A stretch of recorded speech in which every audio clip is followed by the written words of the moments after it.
पानाच्या तुलनेत या मक्कावर अळीचा प्रादुर्भाव कमी आहे. आपली 66-68 पहिली व्हरायटी होती का, त्याच्यापेक्षा याच्यामध्ये याच्या 2 लाईनी जास्त आहे घेऱ्यामध्ये. लाईन पण दाणे पण टोकापर्यंत भरलेलं आहे.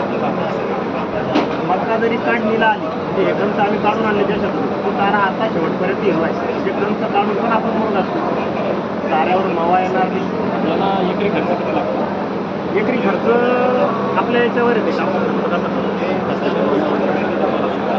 स्वतःच्या पहिले 10 सोबतच्या दोन, नंतर एकरी 1 बॅग युरिया जास्त टाकायचं, नंतर एकरी 1 बॅग पोटॅश आणि 1 बॅग युरिया प्रति एक, तिसरा डोस पोटॅश नक्की टाकायचं. पोटॅश नाही झाले शेवटपर्यंत. आवडीच किती निघते घ्यायची? एकरी आमच्याकडं 35 ते 40 खरीपमध्ये उत्पन्न काढलेली शेतकरी, तर रब्बीमध्ये 52-55 उत्पन्न काढलेली शेतकरी आम्हाला सांगतात.